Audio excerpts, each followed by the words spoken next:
귀한 찬양 감사합니다. 브레트 로트라고 하는 소설가가 있습니다.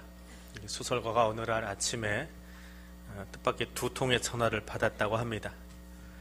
첫 번째 전화는 자기가 키우는, 자기가 훈련시키는 작가 지망생 가운데에 가장 유망했던 사람인데 뇌질환으로 갑자기 죽었다는 전화를 받았습니다. 그리고 몇 시간 뒤에 전화를 하나 더 받았는데 그것은 텔레비전 토크쇼에, 자기가 출연하는 토크쇼에 사회자가 전화가 와서 이 로트가 쓴 책이 그달에 최고의 선정 도서가 되었다, 최고의 도서가 되었다라고 하는 것입니다. 그 말은 바꿔 말하면 이제부터는 경제적으로 좀 안정이 되고 수입도 생기게 되었다라고 하는 의미입니다. 첫 번째 전화를 받고는 마음이 숙연해지고 두 번째 전화를 받고는 들뜰 수밖에 없었습니다. 불과 몇 시간 차이로 그 전화를 받으면서 얼굴 표정 관리를 어떻게 해야 될까 고민했다고 합니다. 그리고는 주머니 속에 하얀 종이에다가 이렇게 써서 넣었다고 합니다. 명성을 얻었다고 해서 거만해지지 말자라고 적어 놓았다고 합니다. 역대상의 이야기, 오늘 본문에 나오는 이 역대상의 이야기는 아담이라는 글자로 시작을 합니다. 역대상 1장 1절에 아담, 셋, 에노스 그러면서 계속 족보인데 사람 이름만 등장하는 족보가 나옵니다. 그리고 그 족보는 아브라함으로 귀결이 됩니다.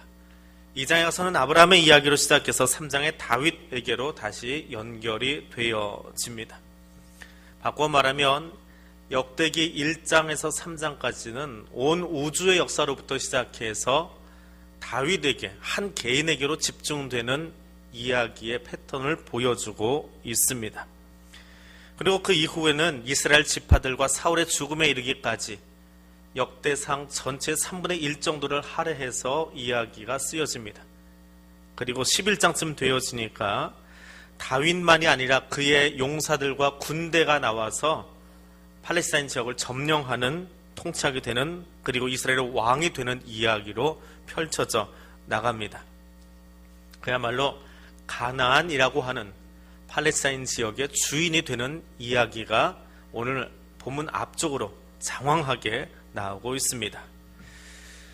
한 지역의 패권을 차지했다라고 하는 것이 얼마나 흥분되는 일일까요? 그리고 황홀한 일 앞에서 다윗의 해야 될 일은 어떤 것일까? 야고보 사도는 우리의 인생을 잠깐 보이다가 없어지는 안개에 비유합니다. 오늘의 성공과 내일의 계획에 들뜨지 말고 내 인생의 시간이 하나님의 손에 붙들려 있음을 알고 내게 주어진 하루하루가 한 시간 한 시간이 하나님이 내게 주신 선물이라는 것을 기억하라고 말합니다. 과거는 이미 흘러갔고 미래는 내가 소유하거나 잡을 수 없습니다. 내게 주어진 것은 지금 이 현재를 사용하는 것입니다. 다윗이 팔레스타인의 통치자로 즉위한 순간에 그는 법궤를 예루살렘으로 옮겨 놓습니다. 그러면서 자신의 통치 철학이 무엇인지를 백성들에게 보여줍니다. 하나님께서 다윗을 통해서 세워놓으신 이스라엘 나라가 자신의 군대나 용사들이나 용병들에 의해서 세워진 나라가 아니라 오직 하나님의 힘으로, 하나님의 계획으로 세워진 신정 국가임을 표현한 것입니다.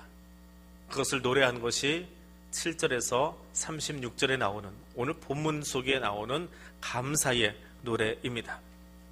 다윗은 그 감사의 노래 제일 첫 번째에서 이렇게 이야기합니다. 여호와의 이름을 부르라 라고 이야기합니다. 하나님의 이름을 부르는 것은 단지 우리가 주여 하고 크게 외치거나 혹은 하늘에 계신 하나님 아버지 하고 부르는 것을 이야기하는 것이 아닙니다. 이 부르짖음은 내가 그분의 이름을 부를 때에 하나님이 내 부르짖음에 응답하시고 또 은혜를 간구하는 사람들의 예배를 이야기하고 있는 것입니다. 다윗의 아들 솔로몬은 이 이야기를 좀 더 길게 설명을 하면서 이렇게 하나님께 기도합니다. 주는 계신 곳 하늘에서 들으시고 이방인이 쉽게 부르짖는 대로 이루사 땅의 만민이 주의 이름을 알고 주의 백성 이스라엘처럼 경외하게 하소서. 만약 우리가 세계 각지에 흩어져 있는데 거기서 범죄하면 그 자리에서 하나님하고 부를 때에 단지 우리가 탄식하는 소리만 들으시는 것이 아니라 하나님의 백성들이 하나님하고 힘에 겨워서 부르짖으면 하나님이 그 소리를 듣고 더불어서 주위에 있는 사람들이 기도하기 위해서 하나님을 부르는 그 소리를 듣고 하나님을 경외하게 해달라는, 하나님을 두려워하게 해달라는 기도입니다. 다시 말해서 나는 하나님을 불렀는데 옆에 있는 사람들은 내가 부르는 그 소리를 통해서 저의 하나님이 여기 계시는구나 라고 하는 것을 알게 해달라고 하는 말입니다. 열왕기상 18장에 가면 엘리야와 바알과 아세라 선지자 850명의 갈멜산 전투가 나옵니다. 우리가 잘 아는 이 이야기의 제목, 엘리야가 바알과 아세라 선지자들에게 제안한 게임의 이름이 무엇일까요? 우리 중고생들이 게임을 하면 게임 제목이 있습니다.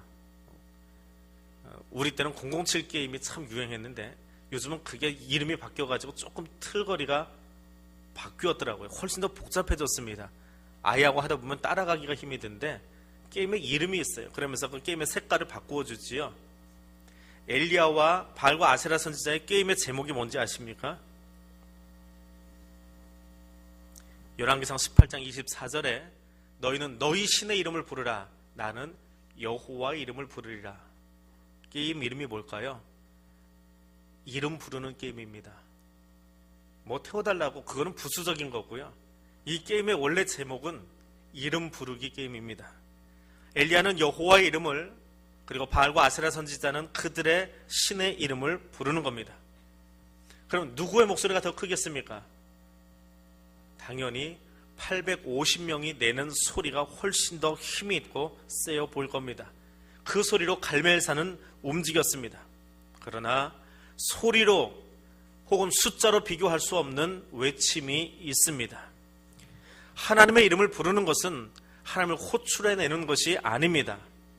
온 이스라엘은 갈멜산 위에서 엘리야가 하나님하고 부를 때에 그 하나님이 갈멜산 위에 임재하시는 것을 들었고 경험했고 하나님이 거기 계신다라고 하는 선언적인 메시지를 알게 되었다라고 하는 것입니다.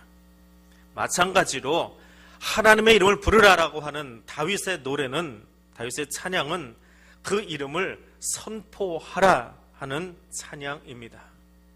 이 감사의 찬양을 통해서 아삽과 그의 형제들, 바꿔 말하면 찬양대원들이 하나님의 이름을 부를 때에, 노래로 올려드릴 때에, 찬양으로 합창해서 나아갈 때에 찬양대원들은 자신의 고백을 하고 있는지 모르지만 그 자리에 참여한 모든 이스라엘 백성들은 그 소리와 함께, 그 찬양과 함께 거기 임재하시는 하나님을 경험하더라 라고 하는 것입니다.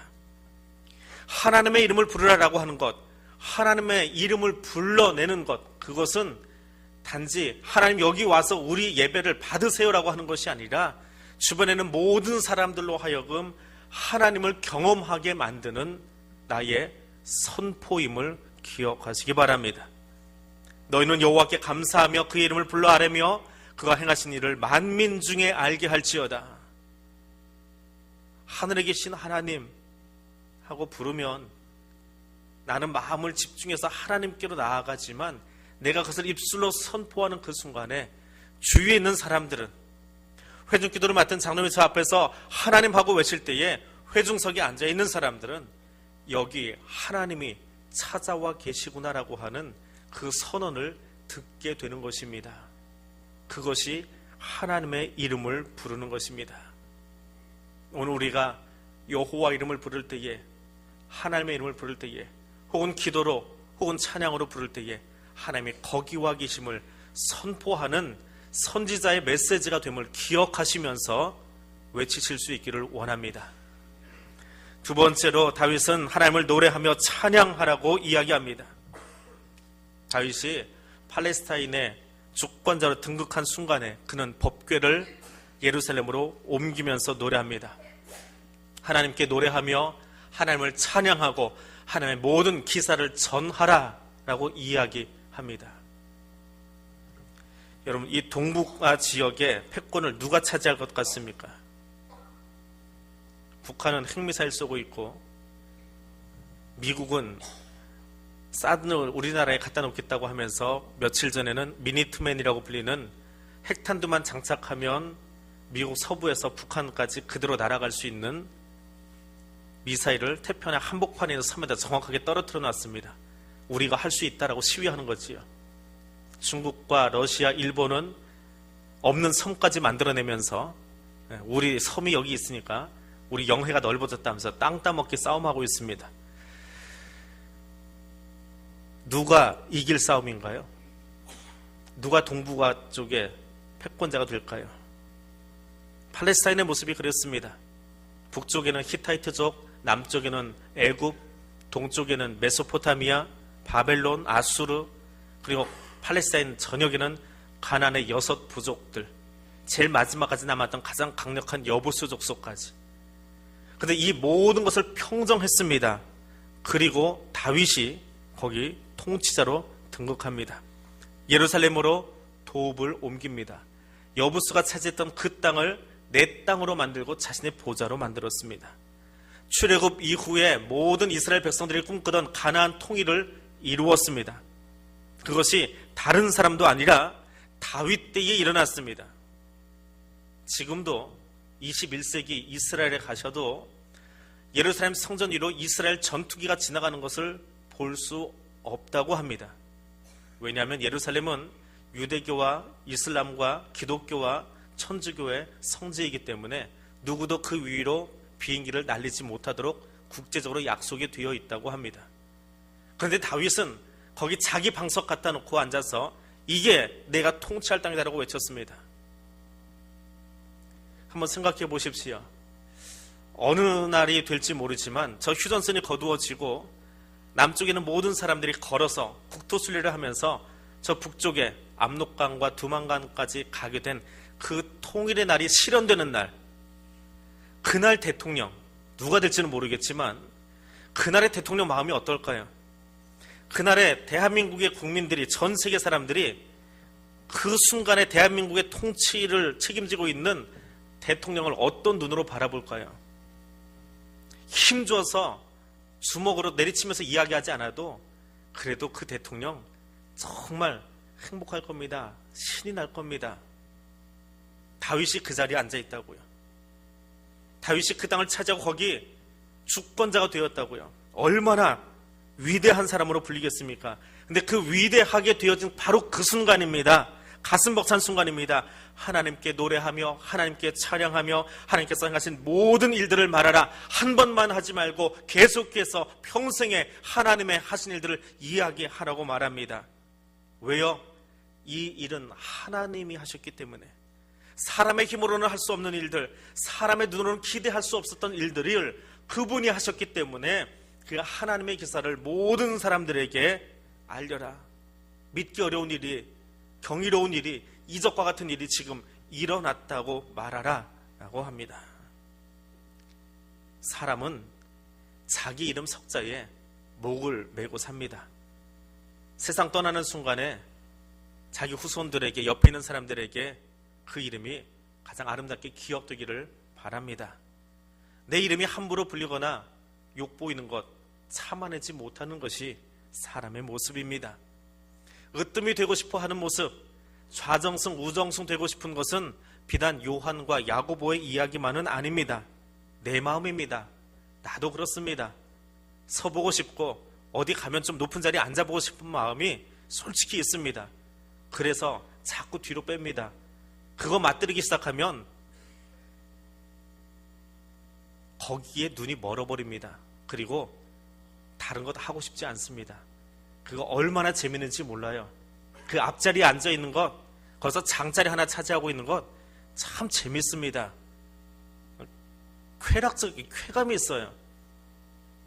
그래서 그 자리에 앉으려고 합니다. 자꾸 피하고 싶습니다. 그런데 거기 앉게 됐어요. 그 자리에 앉았어요. 누가? 다윗이. 전 팔레스타인의 통치자가 되었습니다.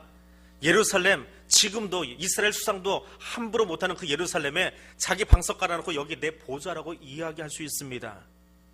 그때에 뭐라고 노래합니까? 이것은 하나님이 하신 일입니다. 한 번만 아니고 평생에 그 노래를 부르라고 합니다. 바울 사도가 고린도의 성도들에게 자랑하는 자는 주 안에서 자랑할지니라 가르칩니다. 주 안에서 말하라고 합니다. 고린도는 상업지역의 중심지입니다. 그래서 소득이 상당했습니다. 고린도 교회는 말씀교육, 제자훈련도 참 많이 받았습니다. 성령께서 주신 선물로 다양한 영적 체험도 많이 했던 교회입니다. 그런데 바울의 눈에는 그 고린도 교회가 참 못마땅했습니다. 그래서 고린도 전서를 쓰고 고린도 후서를 쓸 때마다 반복해서 쓴 이야기가 하나 있습니다. 그것이 자랑하는 자는 주 안에서 자랑하라, 주님만 자랑하라, 거듭거듭 이야기합니다. 영적 체험을 너무 많이 했기 때문에, 제자훈련 너무 잘 받았기 때문에, 은사 체험 너무 많이 했기 때문에 교만해지고 자기 자랑 많아지고 자기 이름 자랑하려고 하는 그 사람에게, 그 고린도 교회 성도들에게, 얘들아, 내 이름 자랑하지 말고, 내 이름 욕보인다고 말하지 말고 하나님만 자랑하면서 살아라, 주 안에서 자랑하라고 거듭거듭 이야기합니다. 이것이 다윗의 노래입니다. 나를 사용하고 나를 여기 예루살렘에 앉혀주신 하나님, 오늘 나를 세워주시고 여기 있게 하신 이 하나님, 오늘 우리로 하여금 죄인임에도 불구하고 여기 예배 자리에 앉도록 허락해 주신 하나님, 하나님이 내 생명을 연장해 주지 않으셨다면 절대로 여기 앉아 있을 수 없는 내 모습 기억하지 못하고 교만하게 앉아 있다면 다시 한번 기억하십시오. 다윗의 노래를, 다윗의 찬양을 기억하십시오. 어떤 이유로도 여기 설 수 없는 자이지만 하나님께서 이 시간 여기 나를 쓰고 계시는 것이 은혜임을 찬양하며 큰 소리로 반복하며 나아갈 수 있는 하나님의 사람들 되시기를 바랍니다. 세 번째로 다윗은 하나님의 성호를 자랑하라 이야기합니다. 사람마다 이름이 있지요. 태어난 때가 언제냐에 따라서 우리 이름도 유행을 따라갑니다. 우리 교회도 그런 분들이 있어서 조심스럽긴 하지만 일제시대 직후에, 해방 직후에 여자분들 이름 뒤에 제일 많이 붙는 글자가 뭐예요? 자지요. 왜 자가 붙습니까? 죄송한 이야기입니다. 그래도 학교에서 배운 거니까 그냥 그대로 말씀드리면 그건 이름이 아니에요, 사실은. 왜요? 호적을 해야 되는데 남자 중심으로 호적이 만들어져 있는데 여자들도 이름을 올리라고 호적령이 떨어집니다. 근데 이름 없던 여자에게 이름을 하나 붙여줘야 되잖아요. 급히 전 국민에게 이름이 붙기 시작합니다. 그러니까 뭐라고 해야 돼요? 김씨 가문의 성을 가진 여자, 그렇게 붙어버리는 겁니다. 그래서 자자가 붙기 시작했대요. 근데 조금 지나니까 이 이름이 한글화되기 시작합니다. 한글 이름 많이 지으셨지요? 한글을 몇 개까지 이름을 붙이느냐, 그것도 경쟁했습니다. 그런가 하면 저희 대학생 때는 이시성 가진 사람들이 아들 낳으면 꼭 붙이는 이름이 하나 있었습니다. 뭔지 아세요?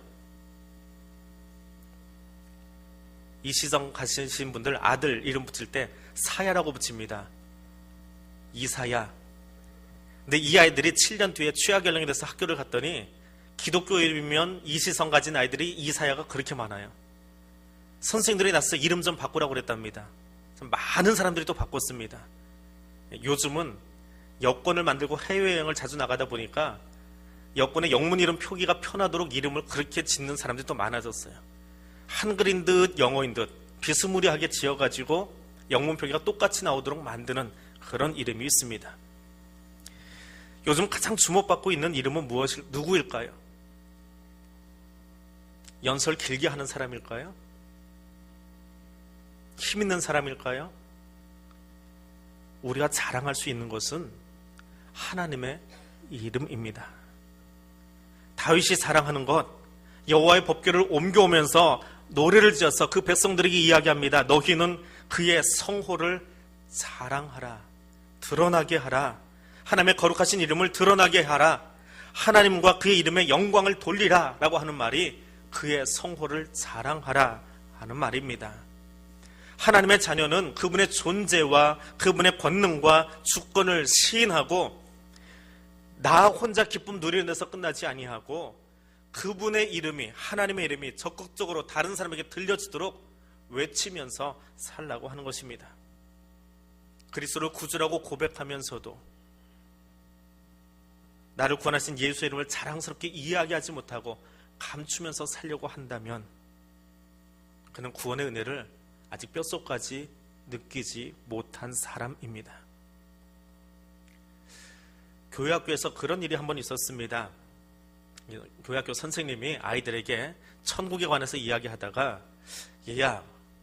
얘들아 너희 천국 가면 누구를 제일 먼저 만나고 싶니? 하고 아이들한테 물어봤습니다. 그랬더니 앞에 있던 6살짜리 꼬마애가요 선생님한테 그렇게 이야기하더라고요. 선생님, 저는 하늘나라 가지 않을 거예요. 6살짜리가 말도 잘하고 똑똑한 아이인데 하늘나라 안 가겠답니다. 그래서 선생님이 놀래가지고 너는 왜 하늘나라 안 가려고 그래? 그랬더니 아이가 그렇게 이야기해요. 엄마랑 오빠랑 다 천국 가는데요, 우리 아빠는 예수님 안 믿어서 천국 못 가요. 그래서 아빠가 심심할 것 같아요. 그래서 아빠가 가는 지옥에 나도 같이 가서 아빠 친구 해줄래요. 선생님이 기겁을 했습니다. 그리고는 그날로 저녁 시간에 가정신방을 갔다고 합니다.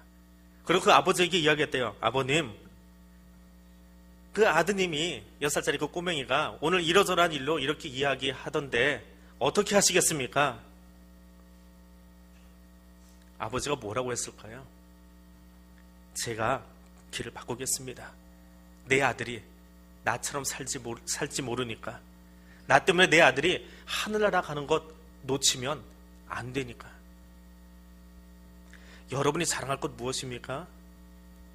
평생에 무엇을 자랑하고 전하면서 사시겠습니까? 무엇을 여러분의 자녀들에게 남겨주면 내가 가장 좋은 것 남겨주었다고 이야기하시겠습니까? 내게 가장 아름다운 천국을 약속하신 하나님입니다.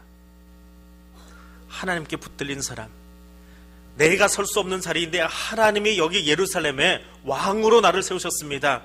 내가 설 수 없는 자리인데 나 같은 사람을 불러서 여기 예배자로 앉게 하셨습니다. 내 힘으로 된 것이 아니라 하나님의 은혜로 오늘 내가 이 직분 감당하고 있습니다. 그러면 어떤 춤사위가 나올까요? 하나님 때문에 즐거워하고 하나님 때문에 기뻐하고 하나님 때문에 춤추면서 사람들의 손가락질해도 개의치 않을 수 있는 그런 춤 추어 보셨습니까? 우리는 그런 질문 잘 안 합니다. 신학자들이 하도 경건하고 멋부리기 좋아해서요. 미국 영향을 참 많이 받아서 그렇습니다. 근데 유대인들은 이 성경을 몇 천 년 동안 들고 있다 보니까 이미 우리가 할 수 있는 모든 질문을 다 던져봤어요. 그러니까 색다른 질문들을 던집니다. 유대인들이 던진 질문 가운데 하나입니다. 다윗이 여호와의 법궤가 예루살렘에 들어올 때에 어떤 춤 추었을까요? 우리 한글 주석이나 영어 주석에는 그런 이야기 질문 나오지도 않습니다. 그런데 유대인들의 주석에는 그 얘기가 나와요. 어떤 춤 추었을까요? 여러분 생각해 보셨습니까? 춤추었다, 미갈이 뭐라고 했다, 그거는 아는데 다윗이 어떻게 춤췄을까요? 헨리 라우엔이 그의 책에다가 이런 답을 써놨습니다. 막춤. 춤이요, 정갈하게 이 교습소에 가서 교습을 받으면 폼이 나게 받잖아요.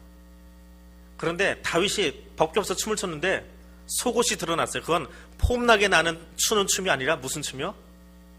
막춤이에요. 정형화된 것이 아니라 너무 좋아서 속에서 나오는 대로 그냥 행복해서 춤추다 보니까 속옷이 보였더라라고 하는 거예요. 아들들이 군대 간 다음에 집으로 제일 먼저 보내는 편지가 있습니다. 그게 언제 오는지 아십니까? 아들 있는 집만, 아들 군대 보내신 분만 아는 편지가 하나 있어요. 언제 오지요? 사복을 다 벗어가지고 싸서 소포로 오는 것. 그 안에 편지가 한 장이 껴 있습니다. 저도 보냈습니다. 군에 있을 때.